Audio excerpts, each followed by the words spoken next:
Good evening, good afternoon, good morning, wherever you might be around the world tuning in. Welcome to this edition of Stories and Myths.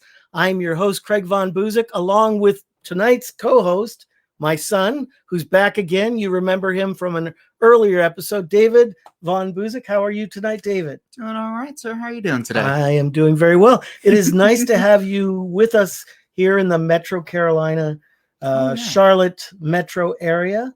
It's really lovely here. I've been liking it. Storms coming through, but it's just nice, rain, pitter patter on the roof. Yeah. And then only minutes later, it's sunny and hot. Exactly. Yeah. So, if you don't like the weather, just wait a few minutes. Exactly. Although this time of year here in the Carolinas, this is actually my favorite time. We're coming into my favorite time of year where it's still somewhat warm during the day, but then it cools way down at night. Yeah. And we're almost ready for the changing of the leaves. And so it's a beautiful, beautiful part of America. But we're so glad that you could be with us tonight for this episode of Stories and Myths. And this week, being that this is the 20th anniversary, it's hard to believe, but this is the 20th anniversary of the 9/11 attacks. Today is the 9th, so on Saturday we will recognize the 20th anniversary. And for me, it's a particularly interesting anniversary because I was on an airplane that day, flying across America. And so mathematically speaking, the odds of my plane being hijacked were actually quite high. And, that causes you to reflect. It causes you to think, what would have happened if I were on one of those planes? And if I have another chance, what am I doing with my life? So tell me, before we get into my story, what do you remember? Where were you on 9/11? So 9/11, let's see, I would have been 8 years old at that point. So you do the math. So I was in school for the beginning of the day, and then we immediately had everyone getting pulled out of school and taken home. And cell phones were a thing at that time. But my father had chosen to do one cell phone for the entire family. And he had chosen to, well, not really chosen. He had forgotten to take that cell phone with him on this trip. So it's basically plugged in next to his bed. And actually, it was on the front window. We had a double window in the front of the house, and it was plugged in charging, which is why I forgot. If it would have been by my bed, I would have seen it and I would have taken it.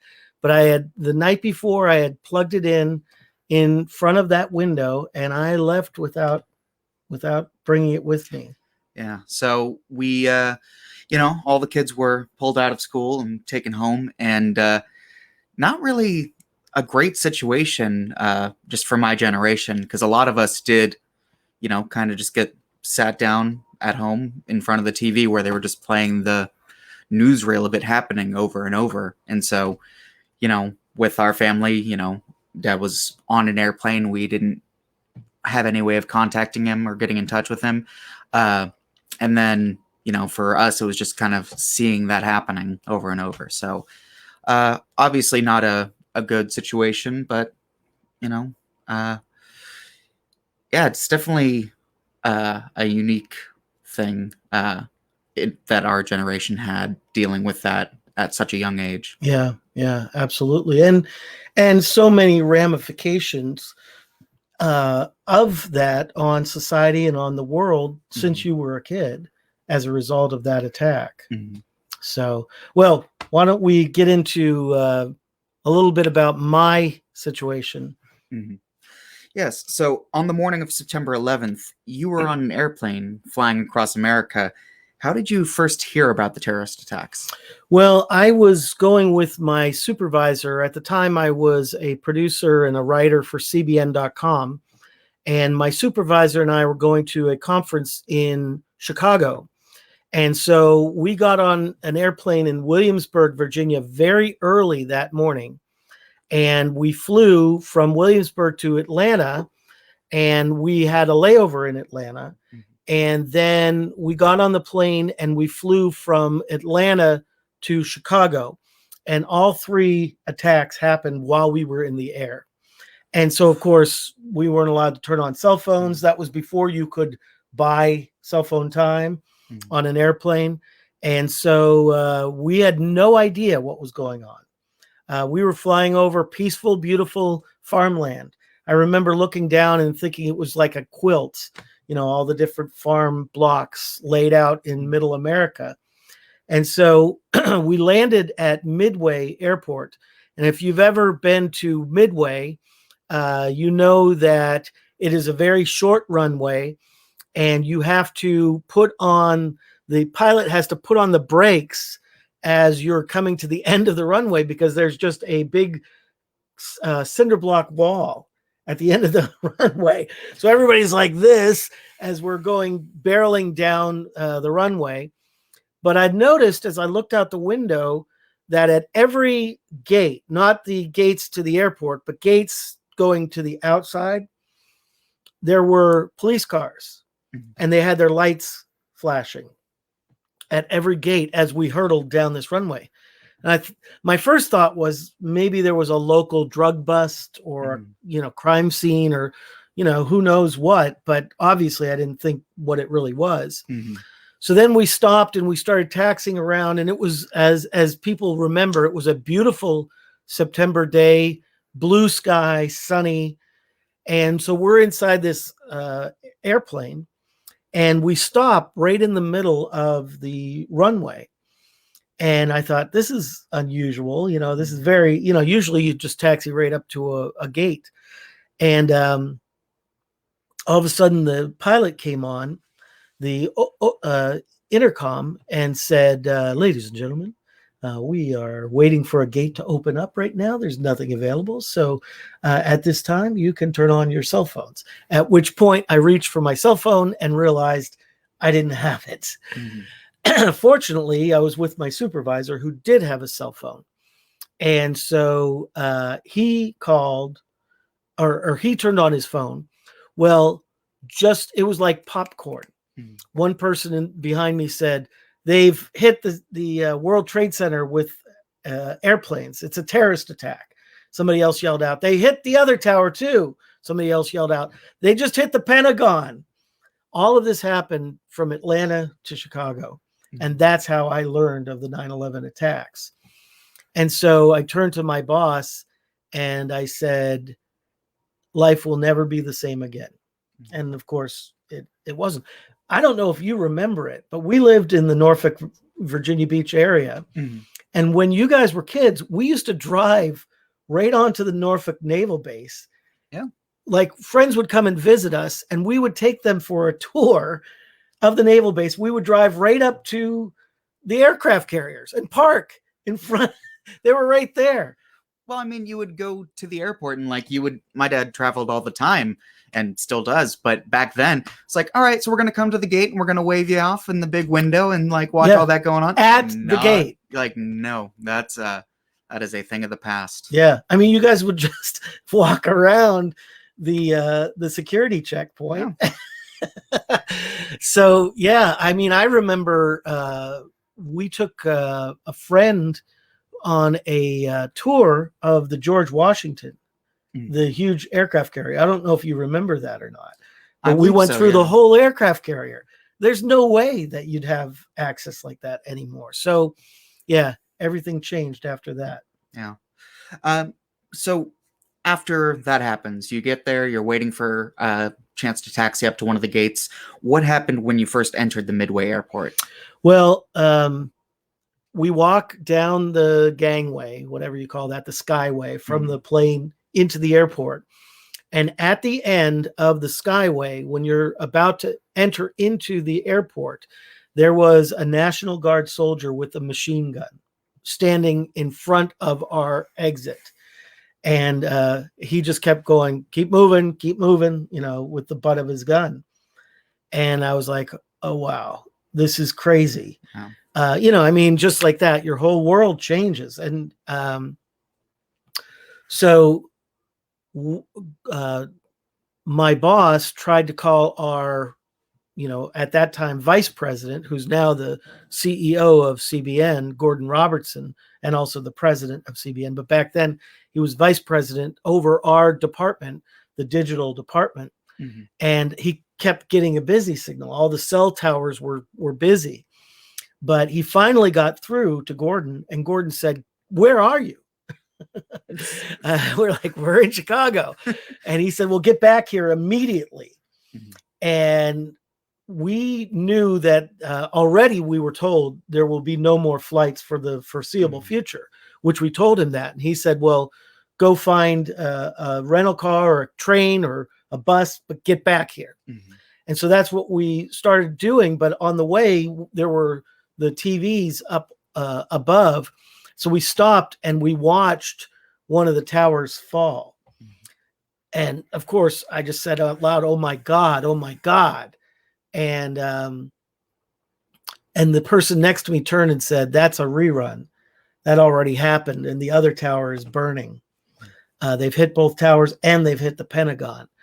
And, like everybody, I was shocked. So then we had to figure out how are we going to get back. So we quickly found out that there were no buses and no trains. Mm-hmm. So the only option would have been to get a rental car. So we get to the other end of Midway Airport. And, normally when you go to the rental car area, there might be a dozen people there, maybe a handful here and there. There were 1,000 people in front of us. We were at the end of a line of 1,000 people. The whole room was filled. Just because every flight before you, like during this time, showed up already. We and may had have the same idea. We may have been the last flight into Midway that day. I didn't see any more flights, mm-hmm. and so it's jam packed, and we're just standing there, not moving an inch, and we stood there for probably a half hour. And then my boss said, "You know what? Let me go see if there's another option anywhere." And so he said, you keep our place in line, which was the very last place in line. And I think maybe 2 or 3 people got behind us, but that was it. And so he went off for a little while, and then he came back and he said, "There's nothing." And he said, "I've been calling rental places and there's no rentals in Chicago." He said, "The closest thing that I've been able to find is a rental place in Michigan, like Grand Rapids, which is on the other side of Lake Michigan. So we would have had to go all the way around Lake Michigan to get to this. Several hour drive to get there. And we had no transportation. And so we had booked hotel rooms for this conference that we were going to, over near O'Hare Airport. Mm-hmm. So he said, "I think the smart thing for us right now is to get to our hotel rooms, and then we can figure out what we're doing from there." I said, "Let's go." So that was the next step. Yeah. Well, from there, all transportation's been shut down. Gordon's telling you that you need to get back to Virginia Beach right away. What do you do from here? You've moved on to finding the hotel room. I believe you said it was near O'Hare, which is on the other side of town. All right. How do you even get to there? Right. So fortunately, here's where our luck turned at that moment. The last shall be first, right? Mm-hmm. As the Bible says. So because we were at the end of this huge herd, they made an announcement. Shuttles are available for transport to various parts of the city out in front of the airport.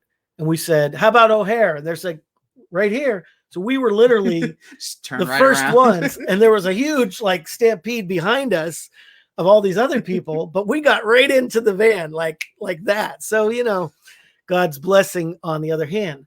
So quickly, and they had the guys who normally would be, the sky cabs, mm-hmm. who would be checking luggage and things like that. They were now directing people into cabs, into vans, into mm-hmm. those small buses, whatever. And we were directed, it was like the first in the line into this van. Mm-hmm. And so quick, quickly got jam full of people wanting, and they had to push people out and close the door. And the driver was listening to Peter Jennings news on the radio. So we were hearing now details of what had happened. Well, we're in Chicago, right? And so we start driving down the road. There's a guy sitting in the front seat. I'm with my boss on the bench seat with another guy next to me and another guy next to him. And then there were like 2 other bench seats behind us. And so we start moving down the highway, and this driver was just acting weird, like, sluggish, and we weren't really picking up speed, or we pick up speed, then we'd slow way down for no reason. But I was more concerned about what we were hearing on the radio, because Peter Jennings said there is still one airplane unaccounted for, and it is being tracked, and it is heading for Chicago. We're in a van out on the highway in Chicago. A plane could come down anywhere. So, I mean, it's literally like the sky is falling. So then Peter Jennings comes on and he says, Mayor Daley has ordered the evacuation of downtown Chicago because they didn't know if the plane was heading towards the Sears Tower or the Hancock Building or one of the other towers there in Chicago. And I'm just praying, praying in the spirit, praying for protection. Again, we were having a hard time getting cell signal, so I wasn't able to call you guys to tell you where I was. At some point, I must have. I don't remember when it was, but I think it would have been after the airport, because wasn't the airport just jam-packed with everyone else trying to use the phones? And the cell tower or cell was not working because of that. So I think it was probably when we got to O'Hare. So we're going across town. Mayor Daley is evacuating the downtown. And all of a sudden, we start swerving like the driver's a drunk man. And here, he started falling asleep. So the guy in the front seat is like, hey, dude, you're driving. He goes, oh, yeah, sorry.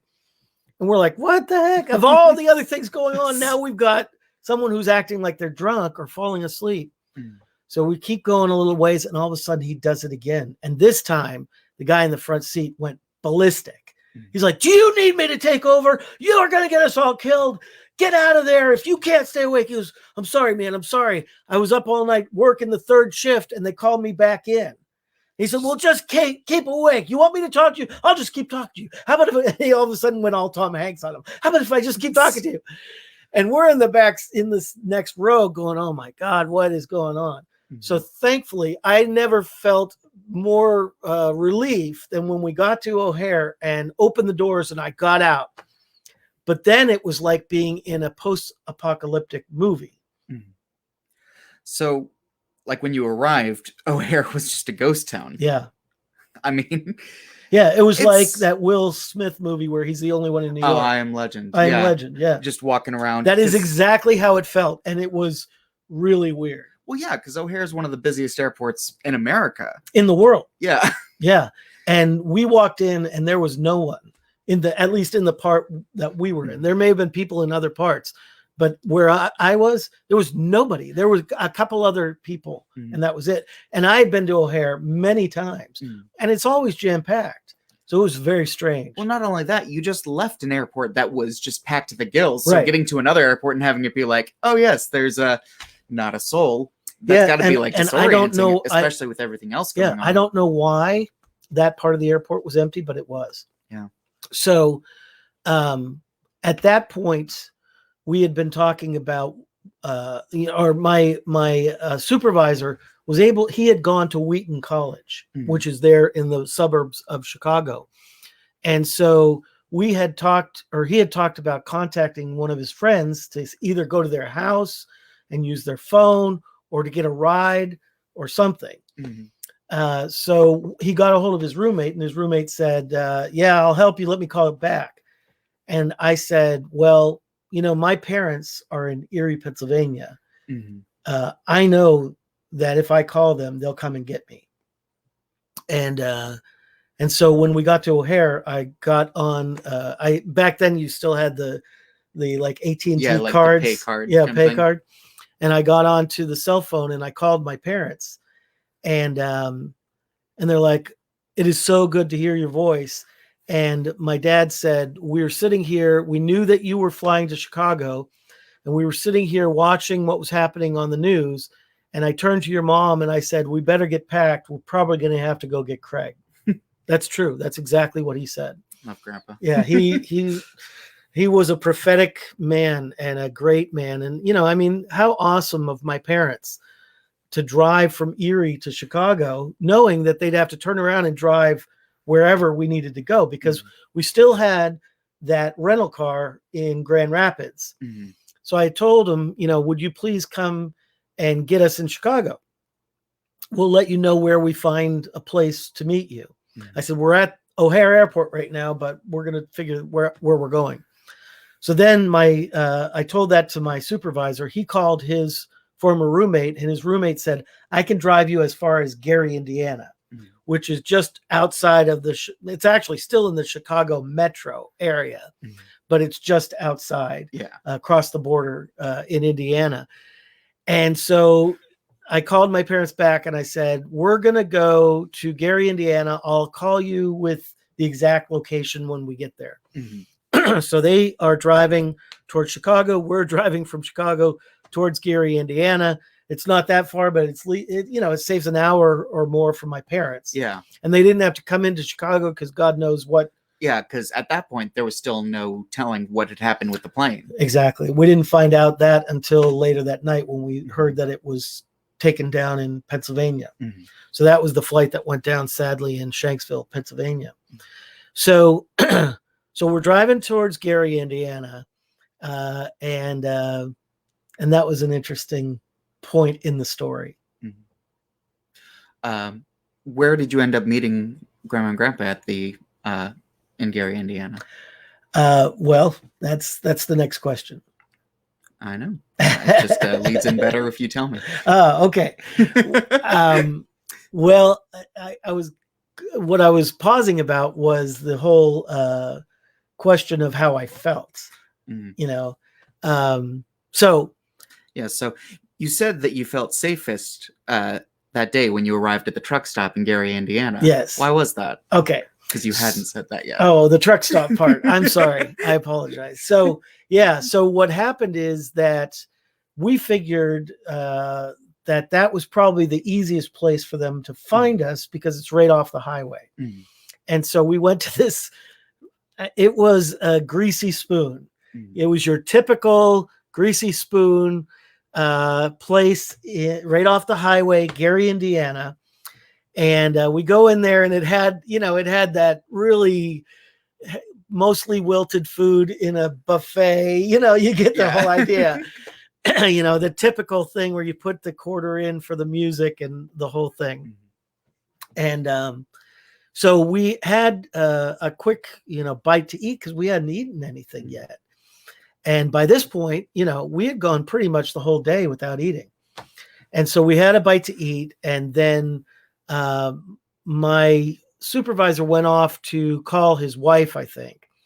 And I found out that there was a theater that was where the truckers would go and watch the news or whatever they had playing on this big screen TV. And it was awful. And the seats were terrible. The springs were sticking up and, it was all lumpy. And, it was just not a very pleasant kind of a place as far as the atmosphere. But it was the safest I felt all day long because I walk in there and again, there's Peter Jennings on the screen and they're sharing the news and I'm surrounded by these big burly truckers, big beards, tattoos, the whole very typical middle Americana truckers, the boots, the grimy jeans and the whole thing. And I'm sitting among these guys. And at one point, this one guy said, I'll tell you what, you load up my rig with TNT, I'll drive right into Osama bin Laden's tent. And I thought, I feel very safe right now. And so it was an amazing moment. But they were personifying what many of us were feeling at that moment. That we've been hit. We need to need to hit back and hit back hard.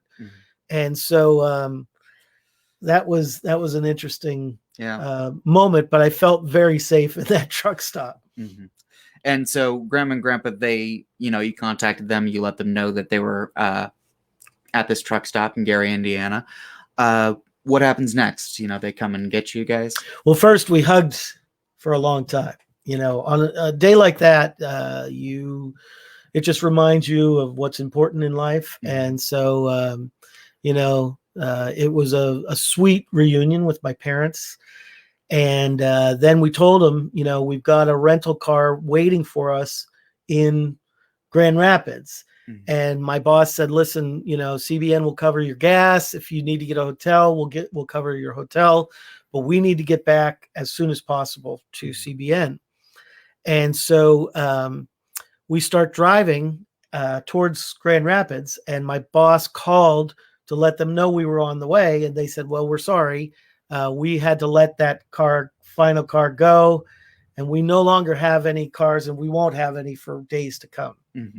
So he tells that to my parents, and my dad said, okay, I guess we're driving to Virginia Beach. And so we just headed southeast rather than north at that point, and moved from Indiana into Ohio. And by this point, it's getting very late. And so we found a hotel. And that was interesting, sleeping in a double bed with my boss while my parents are in a double bed next to us. But yeah, I can't think of any other arrangement that would make that less awkward. That's just how you got to do it. You got to do what you got to do, man. I traveled with a Christian rock band and with as a speaker and as an author, and I have slept in a lot of very weird places. We'll just leave it at that. No, but I remember, as a kid, I knew you were going somewhere. It didn't much matter where. I just knew you were flying, and I knew you'd be coming back. And so, that feeling of you're gone, and then we have no idea what's going on, and then suddenly you're back, and not only that, but hey, Grandma and Grandpa are visiting. Right. It's this is kind of the best case scenario for a bad situation. Right. Yeah, that's very true. As a child, it's I'm sure that was probably pretty comforting for you. Yeah, exactly. Because at that age, you see it and it's horrible, but it's not even something you can digest and comprehend, at least not at the age that I was. Aaron, he's a couple years older. He may have felt the impact of it more. It wasn't until later that I fully absorbed everything. Right. Right. Well, hey, for those who are watching and listening, we'd like to hear your stories as well. If you have a little snippet of where you were on 9/11, or maybe how 9/11 impacted your life, go ahead and leave us a comment in the comments section.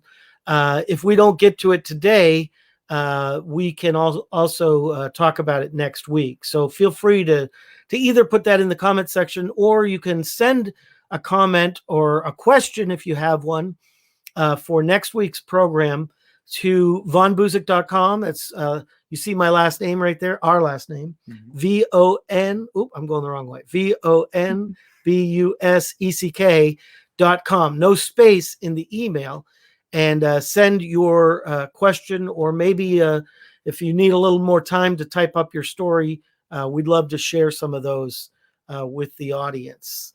So yeah, we arrived in Virginia Beach, and Gordon Robertson was very grateful to my parents and to myself and Tim for getting back. Ben Cooper writes in, Craig, I live 20 miles away from where Flight 93 crashed in Pennsylvania. Isn't that ironic? It was heading towards me, but it turned and headed towards you, Ben.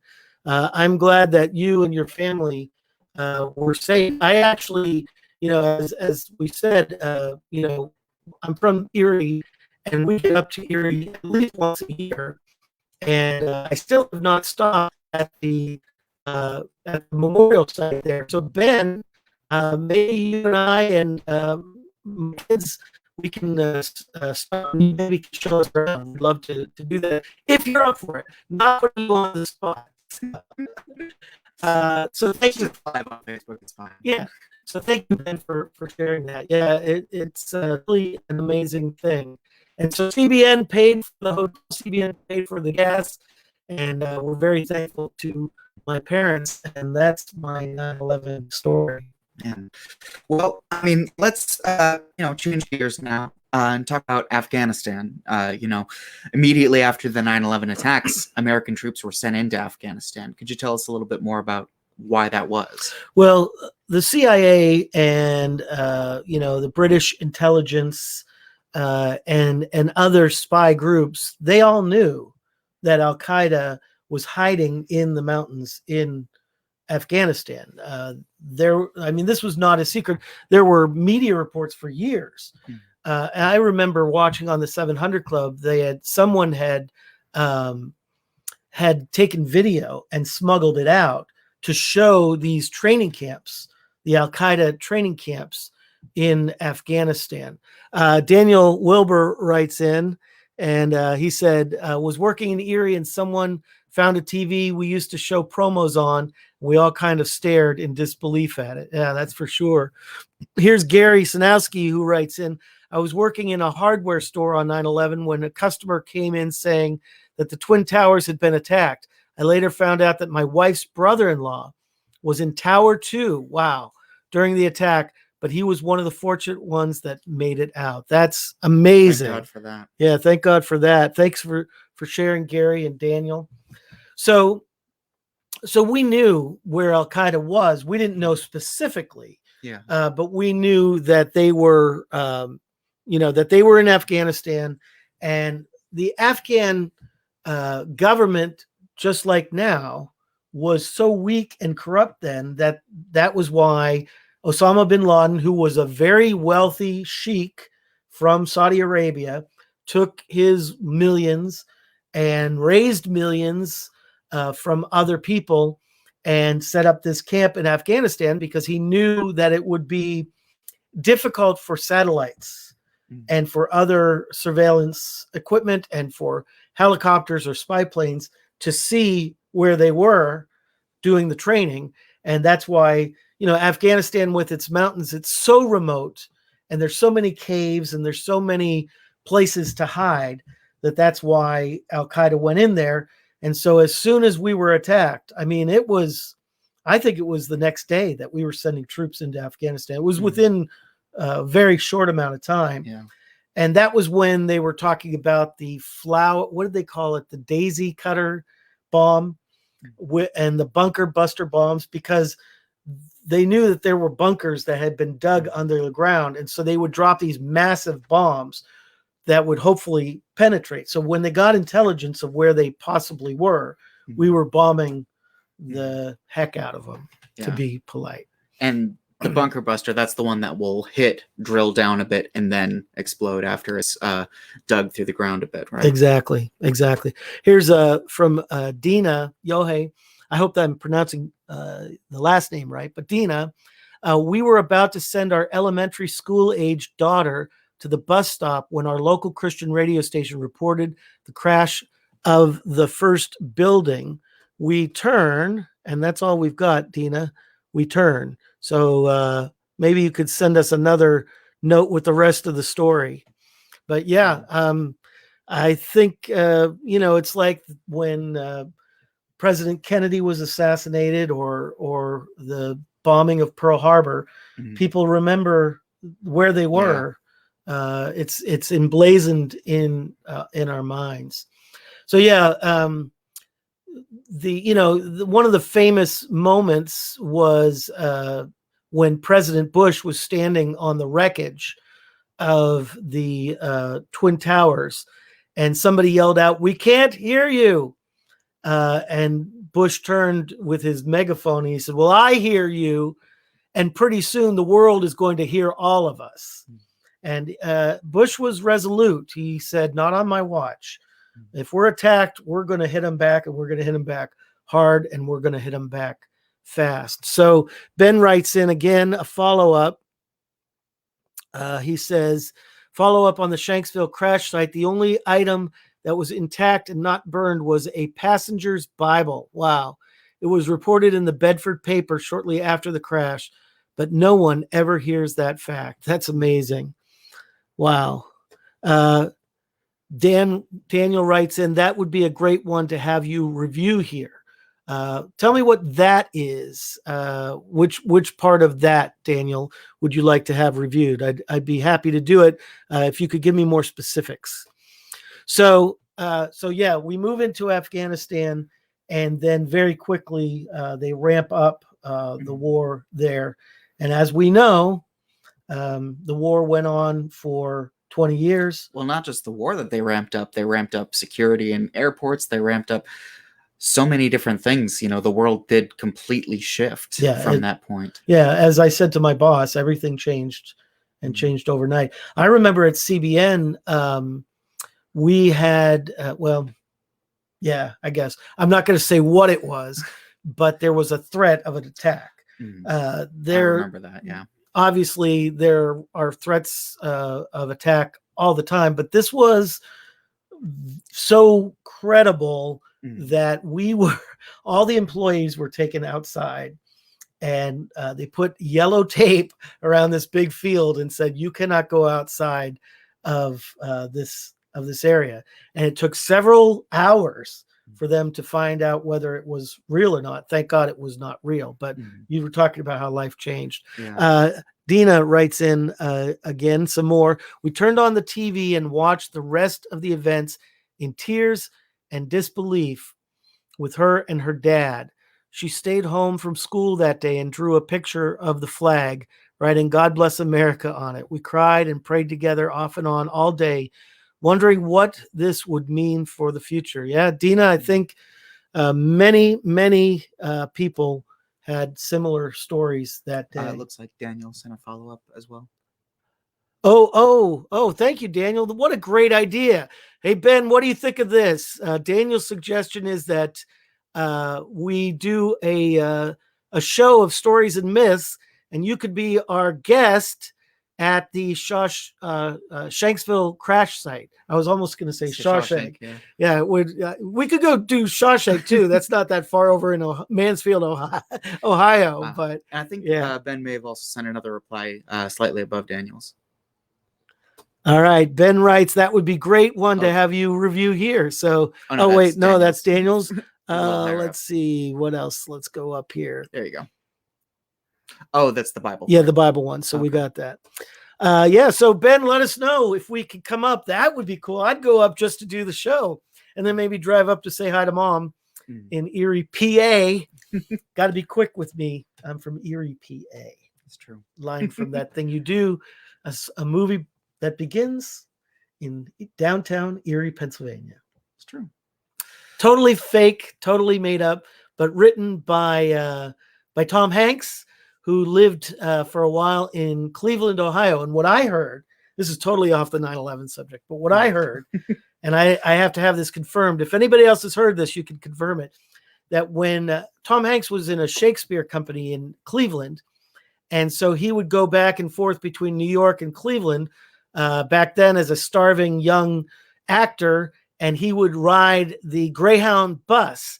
And the Greyhound bus always stopped in Erie, Pennsylvania to take on, new riders and let some riders off.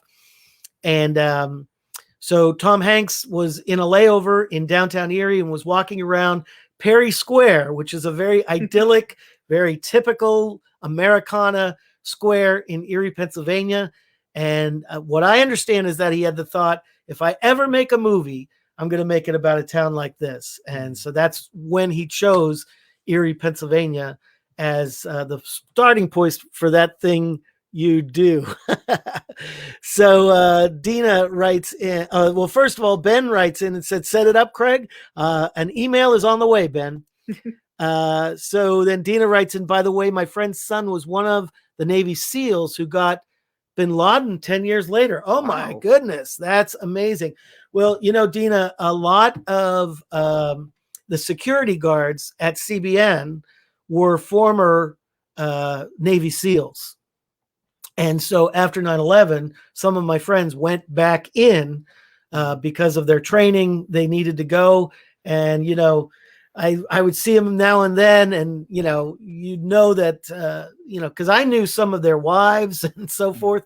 And every once in a while, a wife would come to church, and the husband wasn't there, and we all knew, that husband's off somewhere doing the Navy SEAL or there were other special forces there in Hampton Roads as well. Yeah, no, that is something really admirable. Is during that time, it was a tragedy, but everyone kind of coming together and I'm forgetting his name, Steve Buscemi. He was a firefighter in New York, and he suited up. He had been a firefighter as his job. He had been a firefighter as his job previously, and he suited up and volunteered during 9/11 with helping with the rescue and control of that. And it's just amazing. I had friends who went and volunteered. I had friends who went and served as chaplains right there. I mean, they were on the ground right next to the, ground zero. And they were ministering because, as you can imagine, so many people were traumatized that these chaplains were ministering from morning till night. Yeah. Marlene writes in and she said, I was living in Kenbridge, Virginia on 9/11. When I first learned of the tragedy, I was in my library and I saw a news replay on the TV and I thought it was a movie, like War of the Worlds, right? Yeah. Because I had the sound shut off. They kept re-showing the scene of the plane crashing into the building. I got curious and eventually turned up the sound. When I listened and realized what happened, I was numb and couldn't believe it. I was supposed to drive to Maryland to visit my cousin in her new house, but my husband said I should, and I'm guessing the answer is should not do that. It got cut off. I guess there's only so much that each one can do. So Dina writes back. She said she wrote a book about him, World Changer. So the name of the book is World Changer. Wow, that would be a fascinating book. Thank you for sharing that, Dina. All right, so what's next? So U.S. troops were in Afghanistan for 20 years. Did America accomplish its mission there? This is one of those questions that there's no simple answer to. Yeah. In some ways, at some points, they did. Things were coming under control, and America poured billions of dollars into infrastructure and obviously training for the Afghan army. And it appeared that the mission was being accomplished. But this goes back to, it goes back to the Roman Empire and the Greeks. It goes back to the Persians. It goes to the British Empire. And that is the question of, as a superpower, where are the limits? Like, what is your jurisdiction? Are you real? Well, it's not just jurisdiction, but what is your responsibility?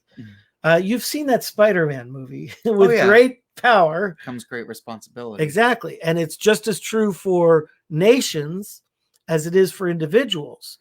So I believe, had a responsibility to go in there, but did we stay too long? In my opinion, I think we stayed too long. I think we probably should have pulled out when President Trump was thinking of pulling out.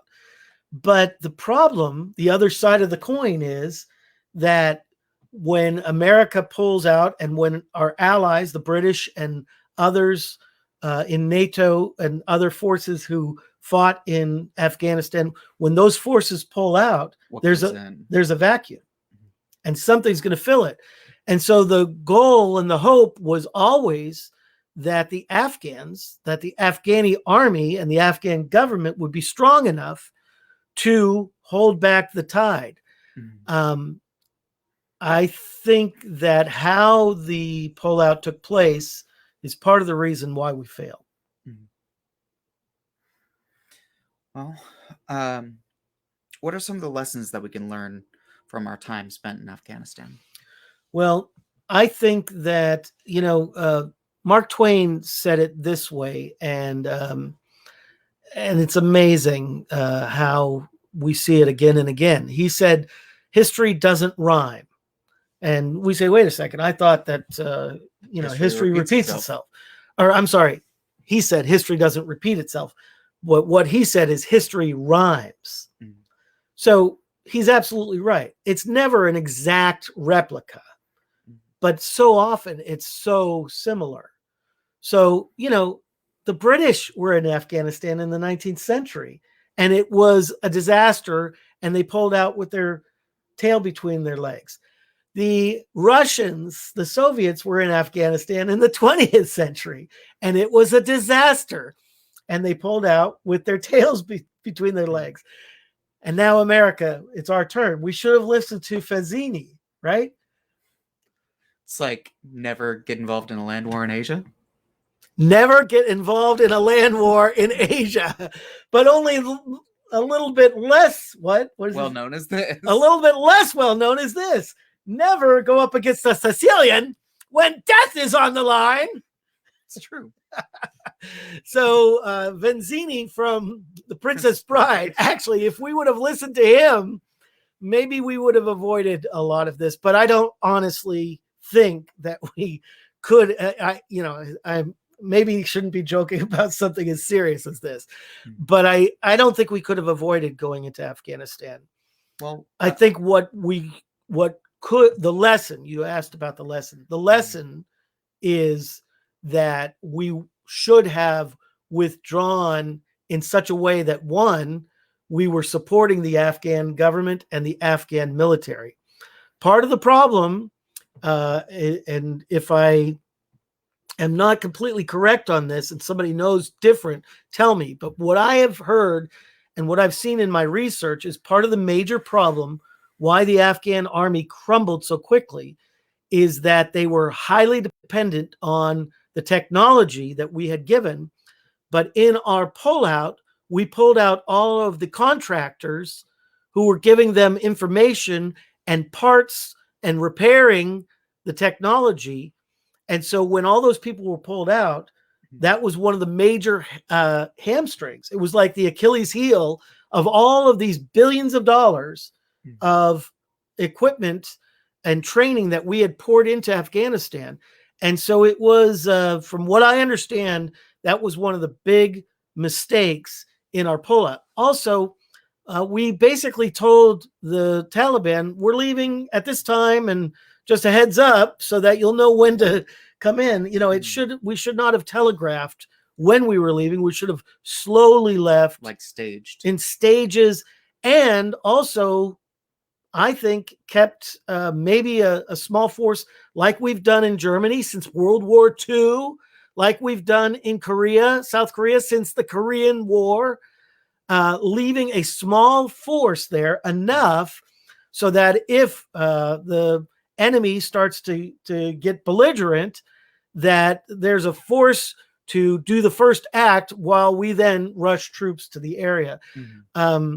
I think that this pullout will go down in history as one of the worst military mistakes in American history.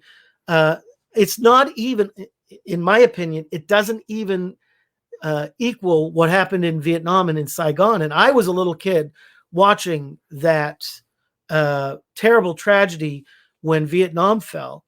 And this was not just as bad. It was worse. This was worse because in addition to pulling our troops out so quickly, we left many of our own people there that are still there trapped. And then also all of these thousands of people who helped America they've all got targets on their foreheads and on their heart right now because the Taliban know who they are. And they're going to go after them, and they're going to kill them if they can. They're going to torture them. They're going to get as much information out of them, and they're going to kill them. And I'm sorry, but those people who think that somehow the Taliban has been reformed in the last 20 years and they're all going to be nice again, go back and watch the videos of the Taliban forcing people to behead their family members and friends on a soccer field during halftime. To go back and look at how women were treated under the Taliban. Go back and look at what happened to anyone who was not a jihadist to women who did not wear the burqa, to anyone who came against them. Go back and look at what they did to the Buddhist statues that they eliminated from the side of the mountain. These are jihadist terrorists. And I'm shocked that there are people who think that somehow that they've gotten all nice between then and now. And mark my words, you're going to see tragedy. You're going to see thousands of people who worked with the West be tortured, and they're going to be killed. And so it's a major tragedy. And I think history will not be very kind to the Biden administration. Well, what do you see happening in the future regarding Afghani and U.S. relations? Well, a lot of what I was just starting to say there, it is an instant Cold War that could heat up again into a very hot war. Biden might be forced to send troops back in.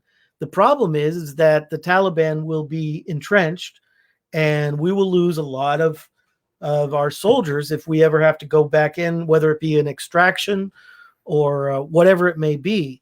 I don't see us anytime in the near future trying to go back in and take over the country again. We've spent too much. There have been too many killed, tens of thousands killed, or thousands killed, I should say. Billions of dollars spent. And everything is back to the way it was, except for, Osama bin Laden's dead. That's good. Al-Qaeda has been crippled. That's good. But Al-Qaeda could grow back to full strength very quickly now because they've got the protection there of the Taliban.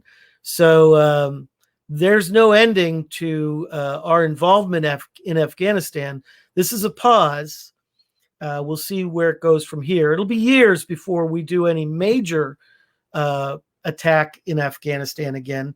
But there may be going in, like with the SWAT team or the SEAL teams, to extract key people. But, talk about that we left billions of dollars of our high-tech equipment there without having a plan to get that stuff out. That to me is absolute waste. And again, I don't think there's any way that there is a way to excuse the billions of dollars that were wasted by the lack of a plan for this pullout. It's to me, it's a major stain on America. And here's the other thing: it telegraphs to the world that America is now weak. So mark my words. China is going to get more aggressive. Russia is going to get more aggressive. We might see a resurgence of ISIS. We might see a resurgence of Al-Qaeda. We've already seen a resurgence of the Taliban. This is what happens. This is why Teddy Roosevelt said, talk softly, but carry a big stick. This is why Ronald Reagan said, always seek peace, but negotiate from strength. That's why FDR pushed for strong army. That's why Truman pushed for confronting the Soviets in the Cold War. Eisenhower did the same push. JFK and LBJ did the same push. That's why we stood up to the communists in Korea. That's why we stood up to the communists in Vietnam. You could argue about whether it was right how we did Korea and Vietnam, but the fact that we stood up to the communists and said, no, we're not going to be slaves in this world, that's an important part of our legacy as America. Well, the same thing is true. Back in the 1980s, when I was in high school, there was a band called Tears for Fears, and they had a song, and it was "Everybody Wants to Rule the World," and it is true. And so the question is going to be, are we going to have a world that's ruled in freedom and democracy and representative type of government, or are we going to have a world that is ruled by tyrants and dictators, whether it be philosophical dictators, political dictators, or religious dictators? Mm-hmm. And the fact of the matter is, we talk about America being the leader of the free world. We have been since World War II. Will we continue to be? Well, sadly, many people in the world look at this failure, and the world is shocked at this failure. You look at the responses from governments around the world, and they're shocked at how weak we are showing ourselves to be and irresponsible. And suddenly there's going to be a seismic shift. Mark my words. There's going to be a seismic shift, and everybody's going to be testing America now for the next decade.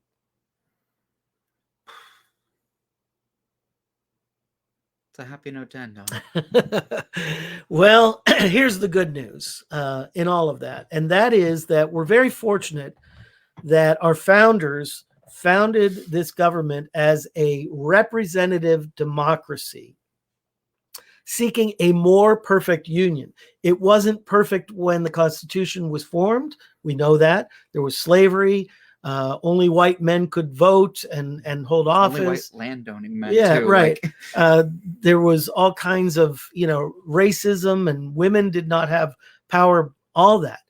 But the beauty of the system is that as we grew as a people, the Constitution was able to be added to with amendments. Difficult to do, which is also why.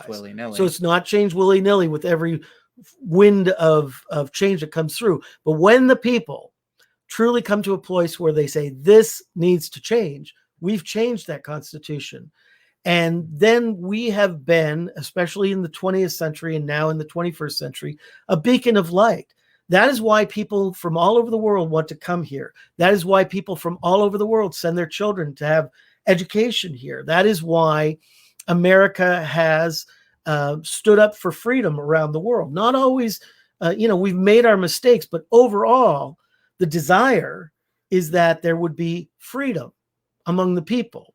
Mm-hmm. And I think any right-minded and fair-thinking person who really looks at all the evidence has to say, okay, yes, there were mistakes, but overall, America has wanted freedom for all. Mm-hmm. I'll give you the example of Germany and Japan after World War II. We could have stayed there like the Soviets did, mm-hmm. right? Look at the difference. East Germany was ruled by the Soviets after the war. West Germany was ruled by the Allies, the British, the French, and the Americans. The West Germans were given their freedom and autonomy very quickly after the denazification process. East Germany stayed under communist rule until 1989. That's the difference. In Japan, we went in there, and General MacArthur, who was in charge of rebuilding, said, send over the scientists, send over the academics, and let's help Japan to be a great nation again. And so one of the people that was brought over was a man named Deming. And he had a theory of how work should be done, organization within working structures, within companies and factories and so forth.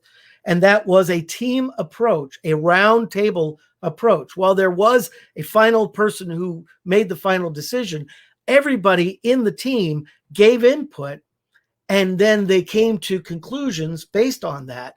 And then there was major quality controls put in place. That was all Deming. He was an American academic, a professor. He came over, he taught this to the Japanese right after World War II.